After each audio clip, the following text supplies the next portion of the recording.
Thanks so much for downloading the episode. On the show today, I have a white bat update. We talk a little bit about Toy Story 4, and I love Gwyneth Paltrow. This, plus we talk about sex insecurities and some funny, ugly, and awkward moments of the week.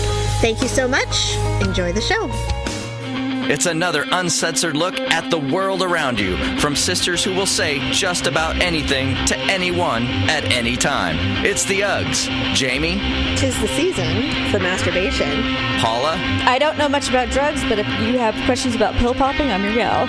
Uncensored as always, it's time for the Ugly Truth.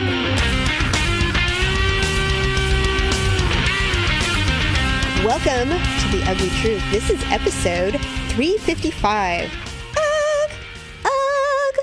We are Sisters Who Podcast. Seamlessly. Yes. Thank you for downloading the episode. Okay, so I have a white bat update. Oh, wait, what? A white bat update. Remember I had a dream last week about the white bat? Oh, I thought you were telling me you had a white bat at your house. I don't. But okay, but you dreamt of the white bat. Remember okay. Last week I told you I dreamt about a white bat and then it flew away, and then I told you that the significance in the dream interpretation sites said that a white bat in a dream indicates that someone in your family will die. Mm-hmm. No way. So we edited it out and it didn't even occur to me. But when you and I were recording last week, our mother texted me and said that our cousin, who we're not close with by any means, right, who is older than us by at least 15 years, at least, is dying of cancer, and she was going to visit him because his mother lives in Florida and is unable to come. And so... And mom is the angel of death. And our mother is the actual angel of death. If my mother shows up at your hospital bed, get your affairs in order. Get right with God and get your affairs in order, because it is your time. If there's a hospital cat and it's at the foot of your bed, that's what my mom is. Our mother is the hospital cat at the old people house. Yes.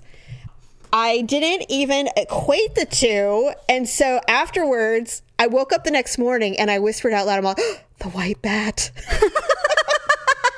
So then Daryl goes, what? And I said, the white bat is my cousin. And he's like, what are you talking about? I go, okay. So he goes, you mean the white bat from Ace Ventura? And I'm like, I'd be like, shut up. I'm like, what are you talking about? He goes, that's the whole premise of the movie is the white bat in Ace Ventura Part 2. It's like Chinaka or something. And I'm like, really? Yes. And I've never seen that movie. I said, okay. Oh, really? God, I would think you'd be all about Ace Ventura. You know, I think just Jim Carrey gives me the heebie-jeebies. I don't know what it is. There's just something not right about him. Well, that's true. And he definitely admits it. Anyway, so he starts going, Chinaka. And I'm like, no, let me tell you about the white bat, you dork. And he goes, we're talking about the white bat. And to the point where he literally sent me a link to the white bat in Ace Ventura. I said, let me tell you what it really means. And then I told him the correlation between our cousin dying from cancer, like literally any day, and my white bat that I had, and that my mother literally texted me the day I had the dream about the person. And I said, it freaked me out. It's freaking me out.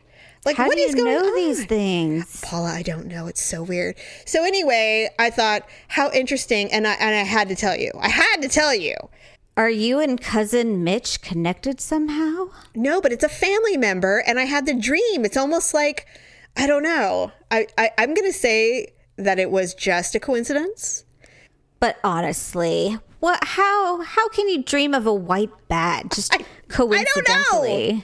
You know what, though? I will tell you this. I have always had very symbolic dreams. Always. One time I had a dream about being in a barn with a horse, and then I went upstairs, and in the upstairs part of the barn, it was filled to the brim with baked bread. It was so real. Bread signifies Christ, and a horse signifies something else I can't remember. And it was so weird to me. But I think the reason that I find dream interpretation so fascinating. Well, wait a minute. So what did that dream mean then? I don't know. I don't remember. This was like when I was 20. I don't remember. But I've been having these weird dreams. But I've been having weird symbolic dreams my whole life. Like for years, I had a dream that I was being chased by a Bengal tiger that had green jeweled eyes. I never stopped. I dreamt about it for years. I couldn't figure it out. And I was always terrified because it was like aggressively chasing me. And so finally I looked it up. And like I said, I can't remember the interpretation now, but I find it fascinating because it's so adjoined with our psyche, with our psychological makeup. And so that's why I find it so interesting. It's not the whole psychic medium part of it. It's that our brains can sometimes create these symbols in our dreams that are actually telling you something else. Like I have dreams about tidal waves when I'm under extreme amounts of duress. When I'm really stressed out, I have dreams about tidal waves, and they're frightening. And it's emotional upheaval. Emotional turmoil is symbolic of water, and water in general in your dreams signifies emotions. Water can signify a lot of things. It does. And so in my dreams, water signifies my emotional well-being or otherwise. So like I've had dreams where I'm literally in a beautiful lake walking in the shallow part, with my jeans rolled up. And then I've also had dreams where I'm stuck in the middle of the ocean and there's a tidal wave coming. They even say the color of the water can mean something. Yes. So I find it fascinating. Now, the whole white bat thing is a little too creepy to think about the correlation, but I do find it odd that literally within 30 minutes of me telling you about it, we get a text message about our cousin. That is weird. I wonder if it's like a sixth sense thing or something. You know what? I absolutely believe that people are more intuitive than others, and I definitely think I'm more intuitive when it comes to things like that. I definitely feel people's energy. When mom is gone, you're going to have to take over her angel of death. Shut your mouth. I will not. I will not deliver the death. No. Well, mom's just turned 70. Just turned 70, and she's pseudo baby of the family. I wonder how she felt turning 70. I told you. She's like, I'm 70. Ah! She's so I don't know. She feels fine. She's good. She's always waiting for death, even though death will never come because she's as healthy as a horse. She's making herself at least 20 years older than she is. Oh, please. She's been doing that forever. Where do you think we all get it? I mean, our mom has been old. Our mom has been old since she was 30. I've seen pictures of her at age 40, and I'm 40. And I look at her and I'm like, why do you look like you're 65? And it's like the haircut and the clothes. Right. And, and that was like when she was dating Paul. So she was always wearing like bike gear and, and I'm just like, hobbies. What are you doing? Why are your socks pulled up so far? And yeah, I know. And all the neon, it didn't make sense. And she always had that horrible short before you go curly hair, Our mom, like I said, she comes from a different time, and she comes from a time when people were dying at 50. And so for her, 40 felt like she had made it. Like, I'm finally here now. I'm on borrowed time from this point forward. I just think about being age 40 and the things that I do. And I think about mom and age 40. And I'm just like, I think about the things that she probably never did. Never did? And would never do. And I just laugh because I'm like, she's just so young and naive. Well, naive and thinks she's much older than she actually is. In her mind. And she thinks and what's funny is she's like, hey, I've lived life. And I'm like, Mom. Well, she's seen some shit, but I don't know if she's lived it. I don't know. I'm not so sure about that. If I just told you one little story, I think your neck would be redder than a red sock. I don't know. It's just. Well, she tried to listen to our show once and was so offended she turned it off. I did not raise my girls to speak like that. No, you didn't, but Dad did. It's like the one thing that's burned in my brain is when she was taking us to school. I was probably 15, and she's like, "Oh no, what? What? Is this where you ask her if she ever gave a blowjob?" No, that was when I was in middle school. Okay. No, middle school is when I asked her if she'd ever given a blowjob. Can you imagine? No. If one of my children asked me, they'd be like, "What are?" Google it, and no. Don't Google it. I'd be like, where did you hear that? First of all, I would just be curious as to where they heard it. Right. And then I'd probably be like, yes, I have, actually. I'm quite good at them. It's like, but don't ask me about drugs. I don't know much about drugs, but if you have questions about pill popping, I'm your gal. Yeah, no kidding. No. She was going to school and we were like, I know you don't watch Bob's Burgers, but Tina is a hormone freak. She loves men. She loves butts. And she wants to kiss boys all the time. And Is she I the absolutely teenage love her. daughter, the one in the pink all the time? No, that's Louise. Oh, okay. Tina is the middle. She's the oldest and she's in like 7th grade. Anyway, we were all pontificating about some guy and about how hot he was. And, we're all virgins. We don't know anything. And Mom literally was like, under her breath, she goes, well, you ladies are all very hot peppers. That's for sure. And we're like, hot peppers? What are you talking about? She goes, well, you didn't get it from me. I'm like, no shit. No kidding. That's what she told me when I got busted for screwing around with my first boyfriend. Mm-hmm. And she's just like, well, you're definitely your father's daughter. Awesome. Thanks for the libido, Dad. It's the best thing you ever gave us. I know. That's so funny. Okay, so really quick, Toy Story 4, the trailer came out today. Oh my God, I haven't seen it. Did you cry? No, it's amazing. Okay. I'm so excited to see it. It comes out in June. But the reason that I'm mentioning it to you, and this is hilarious because we kind of pseudo talked about it earlier, is the main song that plays under the entire trailer is God Only Knows by the Beach Boys. No. I love that song so much. And so it starts to play. I'm all, I may not always love you. And I'm all, it's Big Love. Oh my God. I was like, immediately, I'm like, I want to watch Big Love now. Oh my God. And I saw Bill Paxton's sweet face. And I'm like, I hate that he has died. It makes me so upset. And so now I'm like, I think I'm going to binge watch Big Love. I'm sure it's somewhere. I'm sure I can find it. You think so? Mm-hmm. God, it's an he HBO was show. So sexy in that show. That show is the reason why TLC has so many goddamn polygamy shows, and they have yet to find the Bill Paxton of the polygamy world. They thought Cody Brown was going to be the Bill Paxton, but didn't work. He's just weird. Yes, it's not right. They couldn't find a more attractive polygamy husband, apparently. But maybe there aren't. I don't know, but it was amazing. And now, not only do I want to see the movie, now I want to watch Big Love on HBO again and watch him be Bill. I loved him on that show so Bill much. Henriksen. Oh, Bill Henriksen of Hendrickson Lumberjack and Supplies. With his underage bride, Margie. Marjorie. Yes, Margie, who was the nanny for about a minute. Who was so loud that all the other wives hated it when they had offended. sex. When she would show up at the wife meetings in her robe and no underwear. And she'd be like, hi, how's everybody Eating doing? toast, like, good morning. And they're like, whore. That is so It's really funny. inappropriate. It's super inappropriate. You really need to watch yourself. And she's like, I'm having sex with my husband. Screw you guys. Right. And she would always get her feelings hurt. Anyway, also, speaking of cute women, I've decided, and we give her a lot of shit, but I have to tell you, I love Gwyneth Paltrow. Okay, oh, wait. Hold on. Let me get my composure here. Yes. Like I say to Ryan, take a breath, use Yes. your words. Okay. Where did this come from? I took a little bit of a turn. Now, we are harsh and rightly so on Goop, her company. Yes. I still don't agree with a lot of the crap that she puts on there. I think it's not necessarily misinformed. I just think it only targets a tiny portion of people, predominantly women.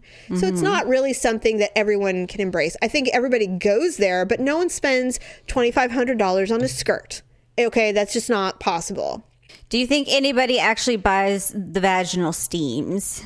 Yes, I actually read someone who did it. Someone I know did it. Shut up! Yes, and I was like, and I tried not to be garish because I'm just like, I wanted to ask so many questions, but I did it because I'm like, okay, you tented your vag. Did the odor come up through the neck hole? I mean, like, what are we doing? How did it go? Oh my God! But they weren't the most comfortable with it, and they're glad they did it for the sake of experience, but they will never do it again. So there you go. Oh my Anyway, God. so I wonder if it was like a little tuna boat at a sushi restaurant. they just said it was very warm, and I'm just like, go on. I want to know more. Well, so are baths. What does that mean? I know. But she didn't really get into it other than it was a little too uncomfortably warm, and that, she was glad it was over. And I'm like, please tell us more. I want to know everything. But, people aren't like us. Well, So we they could don't- just buy one. Go ahead. I'm not going to do it. I don't want to do it. I mean, no, I don't. Anyway. You know me. I'd probably get a yeast infection. I digress. I saw Gwyneth Paltrow on Saturday Night Live a couple of weeks ago. I did too. Was it when they were like making fun of her website? Yes. Okay. And it was hilarious. It was. And I love that she is able to be so she's so candid. She's Yes. so willing to make fun of herself and this ridiculous website, and that Yes. she's in on the joke. And I love that about it, because I would do that. I would totally do that. If I had Right. some ridiculous thing and they're like, would you be willing? I'm like, hell yes, I'll make fun of myself. Absolutely. So I love After that I've about made her. my bazillion dollars, sure, Right. I'll make fun of it. I have nothing to lose Right. at this point. Love it. So yesterday I was listening to Dax Shepard has a podcast. He does. Yes, and he's kind of a douche. I'm not a big. I struggle with him. He thinks he's very self-aware and he's woke and all this other. He's a feminist and all this crap. So I kind of struggle with him a little bit. And he really says a lot of self-important things about his sobriety. And I don't know. He's not the worst person, but I struggle with it a bit. He has a lot of knowledge.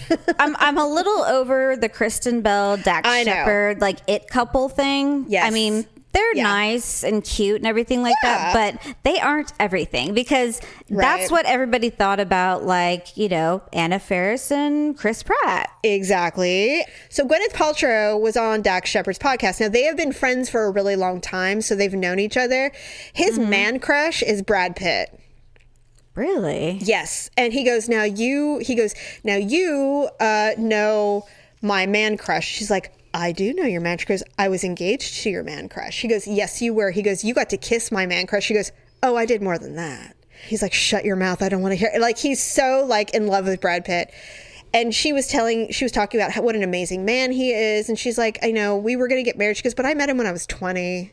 I wasn't ready for marriage, so it didn't work out.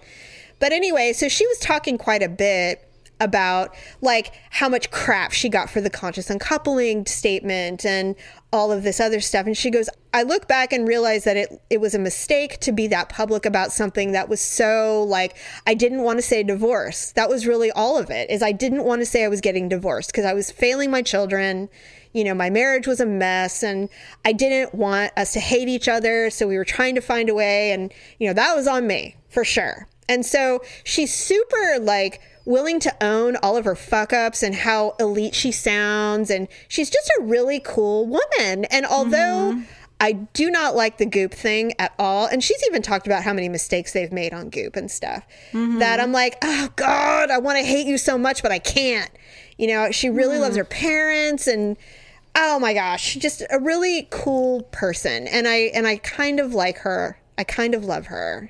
Well, maybe she, just stepped outside of herself. And, Well, she's also older. I mean, she's my age, and Right. so well, maybe a and little she's older actually. She's remarried, and Yeah. maybe she's not happier, but I mean, she's maybe it's just more honest and Yeah. not so superficial. Because I mean, when Yes. you're married to Chris Martin. the lead singer of Coldplay, and Coldplay is considered, one of the best bands in the world. Right. I personally hate them, but He's a cutie pie, but there are a couple of I songs think he that has I love. weird teeth. Well, he's English, Paula. But I mean, He's- it doesn't that's matter. normal. You're rich. Fix those Fix fuckers. the teeth. I know.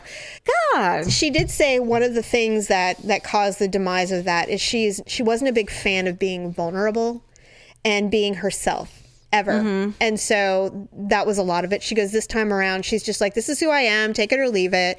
And she's like, and my husband's a total babe. And so, they're really happy, and her kids are good. And she's like, they're 14 and 12. So they're a nightmare actually right now. Right. And she's like, I wish you had kids that are older. I'd love to talk about that. She's like, I cannot get my son out of the bathroom. It's Oh like, I don't know. no. Yeah, because it's, 'tis the season for masturbation. Not yet in my house, thank God. Well, not that you're aware of. I would know. Maybe he's just very secretive, Paula. You don't No, know. I would know. I would know. How would you know? How do you know? Victor and I have agreed it's not happening yet. You guys are so naive. We are You're not. so naive. What exactly tells you that your son has not discovered his penis? No, we know it's there. I mean, or we know You that know what he I knows. mean. You know what I mean. But I mean, we know that he just hasn't put two and two together yet. Oh, Paul. It will be happening. I'm not saying it's not going to happen, but it's not happening yet. Okay. I'll go ahead and let you live that lie. I'm not. So Okay. well, I'm glad that you like Sweet Gwyneth Paltrow summer now. child. Yes, I do. I never hated her, but now I actually have heard her be like her normal self, and I know she's like an elite human. I mean, some of her best friends are Beyonce and Jay-Z. It's not like a life that anybody could relate to, but as a human, she seems pretty cool. Mm-hmm. Okay, so we're going to move on to our next thing. I found an article where people had to submit their insecurities about sex just in general. And they're just like, sex and age, and that is it. Everybody has insecurities about sex, especially if you're not worse, if you're not a virgin, you start to develop insecurities as you go through your life. Sure. I mean, don't we all? I mean, I know I do. I have insecurities. I think the men that you sleep with early on shape who you become sexually. And if they're bad men, then they just make you all that more insecure. Yes, I would agree with you. So I'm going to read a couple of these and then we'll talk about them. Okay, here's the first one. I feel like I'm just horrible in bed. I'm adventurous and up for just about anything when it comes to sex. But when it comes down to doing the deed, I suddenly get into my head and lose focus. I get distracted by trying to hide my imperfect body. I hate my body when it isn't clothed. So all my attention goes to trying to find ways to keep my partner from seeing me in an unflattering way. How does that work? Sex becomes less fun when this happens, and I'm afraid my partners feel the same way. I'm going to be getting married soon, and I don't want to bring this negativity into my life, my sex life. I just don't know how to stop the negative thoughts that hold me back from letting loose and having fun. Whoa. She's going to be getting married? Yeah.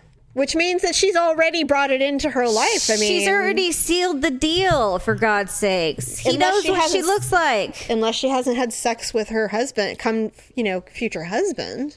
The body image thing, I don't really know how you get past that.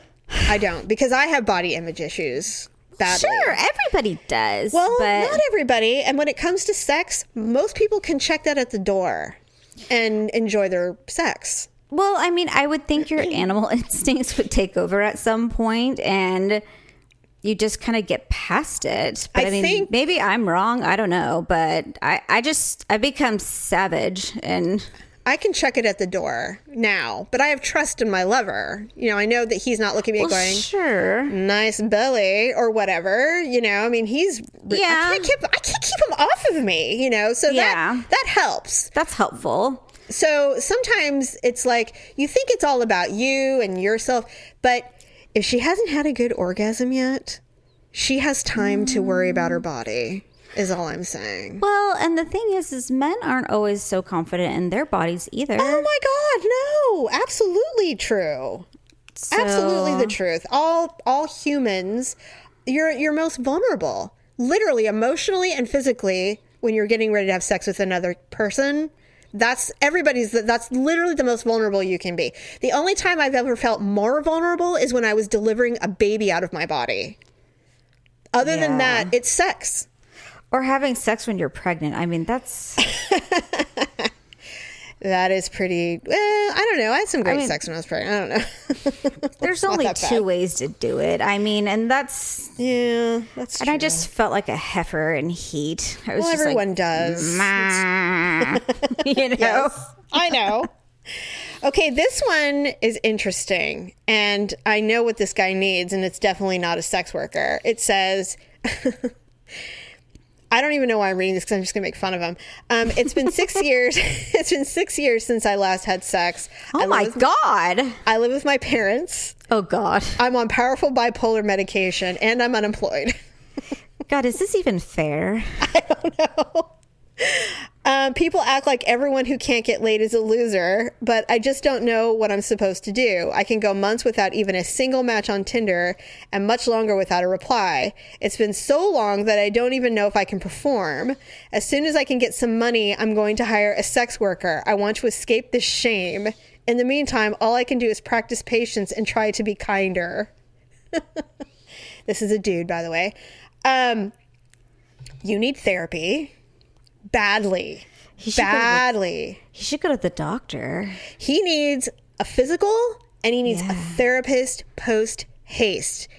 I understand mental disorder. I understand the mental illness and the unemployment, but you need some guidance, dude. You need guidance. You don't even need to get laid. No one's going to touch you. You are literally not sex worthy yet.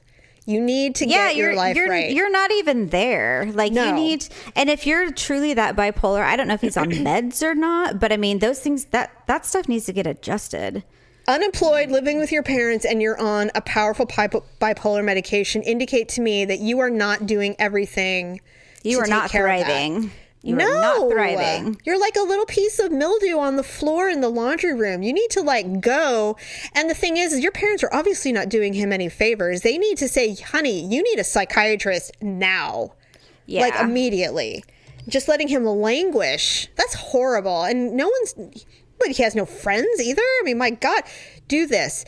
Get a World of Warcraft account, and within months, you will figure out that you need therapy and you will go. You need to talk to people. Literally, you need to talk to other human beings. It isn't sex. He needs a workup. He needs a psychiatrist to evaluate his medications. He probably needs to go to some sort of hair salon or something, get a haircut, get a shave, absolutely. Whatever it is that he needs to get done so he feels a little bit better about himself. Buy some new clothes. Something. Borrow your mom's credit card. Ask if you can have $100 and, go to Kohl's. He needs some self-care. He doesn't, and then it's amazing what happens when you take care of yourself. Suddenly you're sexually attractive. And if you just want to get laid, I mean, yes, a prostitute would be great, but maybe you could just make your life a little bit better first. But I mean, a prostitute's just a temporary fix. There's a bigger problem at hand. Humongous. So anyway, okay, this one we need to talk about. I am a married straight man, and I really want to experience some anal pleasure from my wife. It's a shame that there's such a taboo with anal pleasure for men, or the assumption that it's gay. There's a lot of nerve endings on the anus, not to mention the easy access to the prostate. I would love to have... Okay, this is never happening. I would love to have her eat and finger me and possibly peg me, but I'm concerned on how to bring it up. We have a very open and experimental sex life, but anal pleasure for me is a topic that has never even come close to being brought up. Any other men experiencing this? He's 29. Okay. You might be gay. It's possible. Yeah. She might be your best friend. Yeah. Or maybe they aren't. He isn't, and it's something that she might find grotesque. But she must have mentioned. I mean, if they have what he's indicating is an open and experimental sex life, I don't even know what that means. Open and experimental means that there's no secrets in the bedroom with your wife, which means anal is not that taboo in a married relationship. It kind of reminds me of that meme I sent you last night, you and Stephanie. Did you read that? I did. So open and experimental is what you like that? Spank, spank, spank? Exactly. Is that what you mean by open? By kinky. Yeah. He spanks me 3 times. It's like, does he grab you by the hair and pull it back real hard? I mean, the ponytail, yeah. Is he at least practically pulling the hair out of your roots? Because if he's not, then what's the point? Exactly. If he's just holding on to it like a limp noodle, then it's just I'll just hold my own hair. I'll pull my own hair. Seriously. Not like I've not done that before. I have. If he spanks you, if it doesn't leave a sting, or if you don't say ouch, then it doesn't make a difference. If you don't have a handprint on your ass when you go to pee, right? What is the point? God, I know.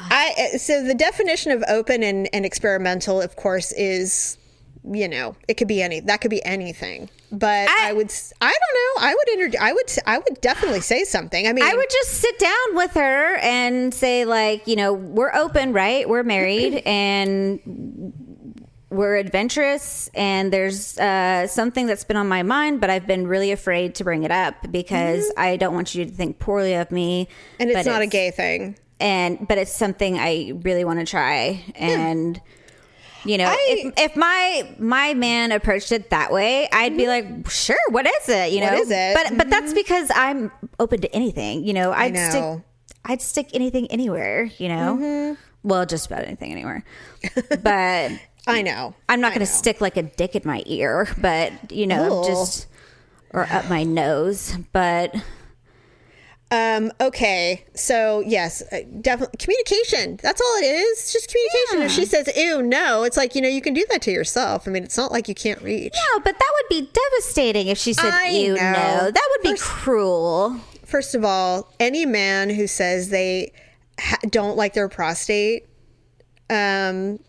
stimulated has never done it because they would never not want it done again. They would always want it done. Yeah, there's something about guys and their buttholes and prostates and... Oh, please, they'll stick anything in you, but God forbid you do a pinky in their anus and they're like, what are you doing?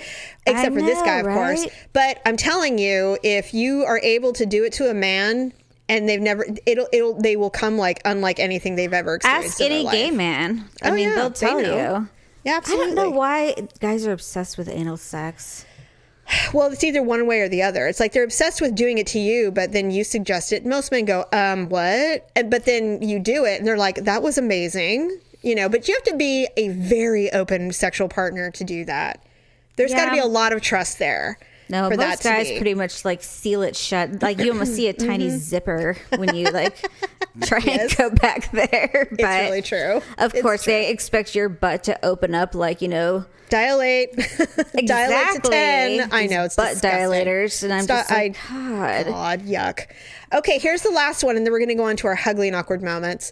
Okay. I am capitals. I am so self-conscious about receiving oral. To have someone's face down there feels way more vulnerable than any other act of sex I have ever had. I shy away from it because I can't stop freaking out enough to enjoy it. I worry about my hygiene, if it's taking too long for me to finish, etc. I really want my partners to go down on me, but I need to work on feeling comfortable. Not sure how, since I don't want to talk about this in therapy. How did they find my letter? First, I will tell you, I have never had a man not want to do it. No, they always want to. They want to. And I think one of the things that changed my mind is I was watching Real Sex back in the day when it was the only soft core. Actually, it was before podcasts. You couldn't find anything about sex. Nothing. It was educational. Yeah. To me, it was educational. So I was watching. They were doing yet another profile on prostitutes at the Bunny Ranch in Nevada. Oh, that's before they gave it their own show. Yes, it was. And they were interviewing some of the women that worked there. And a lot of them are hardcore prostitutes, but there are some women who come in for like a season to make a bunch of money and then they leave. So this one woman who came in for like 3 months and she makes like 50 grand in 3 months. That's insane. It's it made me go, I wonder if I could do that. But I mean, never. Do you know how many times I've thought about that? I'm just like, I wonder what people would think if I just went and worked at the Bunny Ranch for like, but then you don't get to pick your people. Like, what if it was some nasty, like, 80-year-old man that wanted to like stick it in your butt? What if it was some greasy bohunk who just won 100 grand in Vegas? And then he wanted to buy you for 24 hours. I'd be like, oh my God. Yeah. See, that I struggle. Anyway, so, kudos to the women that do, because, I mean, I don't think it should be illegal anyway. So they don't call it a job for nothing. For nothing. I know. So this woman, she was talking and she said, yeah, I come in for like 3 months and I make my money. And then I'm a teacher back in like the middle of Butt Patch, Iowa or something. Crazy. And not that I was a butt patch, but you know what I'm saying. It was in the middle of nowhere. Right. And she said the number one thing that she gets paid is to let men go down on her. She's like, insane. I would literally, I could field 7 to 10 men a day who only want to go down on me. They don't even want actual sex. It's just that their partners at home refuse it. They absolutely won't allow it. And so they come here and do it. They pay to do it. They're so desperate. And I'm like, that is eye-opening, first of all, that I didn't realize it was such a thing. But go ahead. See, and that's why I've always felt bad because like it never occurred to me until like I want to say within like the last 6 months or a year that like I always thought it was no big deal that I said like, oh, I don't really like it. You don't have to do it. Right. I always thought I was kind of like doing them a solid by not having them do it. Like you don't have to service me. Exactly. Like, no, I don't require that, you know? Right. But then it occurred to me, like I said, like recently, that I might actually be depriving them of something that they actually enjoy. Exactly. Now, and I think it's because I can't comprehend why. Yes. That would be a thing. But, it's not for me to judge. It's sexy. Right? And men, I mean, we're talking about heterosex, but, maybe even, everybody who has sex with women. Right. That region is sexy for most people. I mean, when you look at porn, I mean, you want to see that part. So why wouldn't you want to do other things to that part? Well, it's just like the core of it. I know. I think what makes me sad is that women who have such an aversion and it's all about self-doubt and hygiene and all that stuff. It's like, where did that come from? Like who made you think that it didn't smell or taste good? Like that is something that comes from somewhere else. Well, I can tell you where mine came from. Oh, tell me. So when I first got married, I was a virgin. And I was married to my first husband for 5 years. Right. And he got way into like porn and cyber sex and all of that stuff. So he basically shaped me and made me become like these girls that he saw. Right. And so my area had to be perfect. Right. And, it had to be like, it had to look basically like the magazines or like the movies or right. Exactly. And so, and if it didn't, then it wasn't perfect and it wasn't sexy and all of those things. So you have 5 years of that pounding into your brain. Right. So now anything that diverts from what looks like porn now is dirty or not sexy. So the best way to avoid that kind of hurt again is just to never, ever let someone go down there. That is fair. That is a fair thing to think, for sure. Because then you never have someone to judge you again. And you know what? I think that's the seedy underbelly of porn, is that men love to look at it, but women can't live up to those standards. It's not real. It's not real. And so you get these guys like your ex-husband who think unless it looks and smells exactly the way I see it, then it's icky. Exactly. Unless you're hairless and smell like coconut oil, then all the time. Exactly. Right. Which is not real. Oh, and there's so many things. Or, and then so you have to eat strawberries or drink pineapple juice or, that's too much. That's so much. That's so much. But that's how it was. No, I know. What I'm saying, though, is that I think that those types of men are actually small in majority to the men who would love to service a woman orally. That's that's the whole point of this, is that obviously that thought process goes through women's brains so much that men are willing to pay to do it. That's how bad it is. And so to me, it's like, well, I mean, I've never had that problem. I don't, like I said, I can, for the most part, I can check my insecurities at the door when it's time for sex. But I also have this complex, like, you're really lucky to be seeing me naked right now. Like, I want you to know what there's like very few men in the world who've ever seen it. So enjoy it while you can. Right. And so I don't know where that ego came from, but I have it. Maybe I am my father's daughter. Well, I don't know. But I've never not had that confidence. So I'm glad, but it makes me sad because I know that it's rare.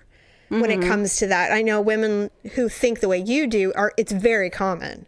Very Right. common. And I wish it wasn't, because obviously men want to do it, like you said, but maybe you are a pleaser. So maybe you can Yes. utilize that part of your sense to say, if this pleases you, I'm very happy to do it. Yes. You know what I mean? That is a good way to trick your mind. Yes, absolutely. So I'm glad we read those. It's very interesting to me. And maybe I'll post the link. I'm not sure. But Yeah, anyway, you should. It was really interesting. There was like 40 of them. I only picked a few. Oh, but God, now it's 40. Jesus. There's a lot of people out there. Yes. So now it's time to do our Ugly and awkward moments of the week. So sex edition, I figured we would stay with the theme. And these are super funny. It'll be a great way to end the show. The first one, high school girlfriend finally decided it was time we get naked. The first time ever going down on a girl, and I'm chewing gum. People still had pubes back then. Guess what happened? She probably didn't have pubes after that, is my guess. Ow. Did they Why have to would you go be home and get the peanut butter? I don't know, but that would be a terrible thing to come home and say, Mom, do we have any peanut butter? Who chews gum when they give oral? A high school boyfriend. Who's never done it before? Yeah. Well, God, there you go. know what? I wonder how guys learn. I don't know. Just practice, or do they like read up on it, or like ask Well- a friend, phone a friend? I don't know. I mean, I don't know. All I know is that there have been times where it is like the most unattractive. It's like, listen, I don't know what you're doing, but I'm sore now. So can you just like stop it? I literally pushed a guy's head like down and away from me, and I'm like, whoa, whoa, whoa! I felt like I was being licked by a kitten. Like, Ew! it hurt so bad. I'm like, when did your tongue become like venomous? We've Yeah. kissed. I don't remember it feeling that way. Yeah. But I mean, he was just like straight licking the bean, and I'm just like, whoa. Oh, God, no. That's way too intense. You can't do I'm like, that. you gotta calm yourself. Yes. And so I think honestly, it's practice. well, Practice let's- makes perfect. how about we just start with the alphabet? How about this? How about you go eat a peach and get back to me? Not a grape, a peach. Right? Anyway. Your Okay. bottom lip can be involved too, Yeah, unless, what are you doing? What is this? It's like, how's this? Is that it? Is that how you do it? Does How about this if I do a blowjob like that? See what you think. Yeah, I'll just stick it straight down your hole. What do you think? Yes. God, that's repulsive. Okay, Ugh. here's the second one. I just taste like pee. This one has happened to me before, but with alcohol. I hooked up with this guy a couple of times one night. I go over. Oh no. Okay, wait. Let me start over. I hooked Okay. up with this guy a couple of times, and one night I go to his place a little drunk. Everybody's done that. So Sure. we start doing our thing, and I go down on him. Well, the combination of alcohol and him pushing my head a little too far made me vomit all over his penis. Now, God. you would think this is the end of the story, but no. Somehow it gets worse. We then get in the shower for him to rinse off, and he, for some reason that is still unclear to me to this day, wants to start again and have sex. And he stops and goes, you started your period. Oh my God. So I had started my period during sex after I puked on his dick. We've now been dating for 1.5 years, and he still whispers it to me in mixed company. I don't even know. How do you... okay, That is true love. For starters, after I threw up on his dick and he went to go get in the shower, I would be leave. like out of there like the Flash. I know. And It's I would insane. have blocked his calls. Like I would have paid the $5 a month to have his calls blocked. I know, right? Actually, I Isn't that wouldn't have, horrible? because I would think who would ever call me again? I know. I can't even imagine telling someone I married the girl that puked on my dick. How do you do that? How do you tell your children? Well, you don't. I'm just saying. Don't you ever, every time you look at them, don't you think about it? Like I mean, every time? I can't even Or every imagine. time you go to give a blowjob, he'll be like, "Are you feeling okay?" Oh my It's just like God. that would be like the chronic joke. Forever. Like you're 80 years old. It's like, hey, honey, you feel like puking? I mean, forever. Never. Or every time you guys go out and you like have a couple glasses of wine or something, and then like Oh, that no. happens, you'd be like, "You sure you're gonna be okay?" It's like, hey, so is sex off the table tonight? I'd be Is like, that "Do what you you're want this or what?" It's like, I would be why are we- pissed. Honestly, after the second joke, I'd be like, what are we doing? What are we doing? I'm leaving. Goodbye. I'm going to bed. Good night. Best of luck. I mean, it'd be over. It would be over. God, I can't that is even so imagine. bizarre. Oh, God, starting your period too. On top of everything else. It's I like, have never ever started my period in front of a guy. Really? No. Oh, I have. A million times. Never. Now I'm I've married. like bled over on the sheets, but it was only with, it happened once and it was with Victor. So it Oh, was God. okay. I can't even count how many times. Are you kidding me? Yeah. Oh my God. Oh It's my like all the time. I hate it. Almost every month. And I'm like, ugh, every time. Fucking diaper to bed then. Jeez. Well, I meant during sex, not just in general. Are you joking me?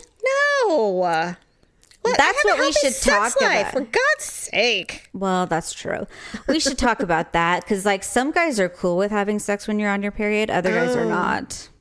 You know what? We can talk about that next time. Absolutely. Absolutely, we will. I'm putting a note. I'm putting a note. Some guys call getting their Red Wings. There's a limit to what I will do. There's a limit. I have, okay, you know what? We're going to talk about this because That's disgusting. I would never. Paula, I have a brilliant story about Don Henley. We're talking about this next week. Oh, I've heard that story, but Yeah. you can tell it to me again. I will. Okay, well, that's it. That's the end of the show. Okay. That is all we have for you today. I think that was plenty, in my opinion. It was a mouthful, to say the least. It's definitely a mouthful. Please visit uglytruth.com and click on our Amazon button so you can purchase your bubble gum and go down on your friends and get gum in their hair. Also, pick up your Easter items. Easter will be, I think it's exactly a month away. So you can pick up all your Lord, Christ, and Savior bears that sing, and kind of feel weird talking about it after this show. So just go to Amazon and silently pick up your religious items. And then also go to lipandclip.com. I just ordered a bunch of stuff because I ran out of makeup. But get your pastels, your makeups, your moisturizers, because even though it's wintry, your skin can get dry. I know my lips have been chapped real bad, so My lips have been chapped real bad. I had to, you know, it irritates Get one of the me. nurse's chapsticks. She's got like 5 of them in her drawer. I think it's a wrap, so have a fabulous rest of your week, and we will see you on Sunday. Bye! Thanks for listening and sharing the show. See you next time on The Ugly Truth.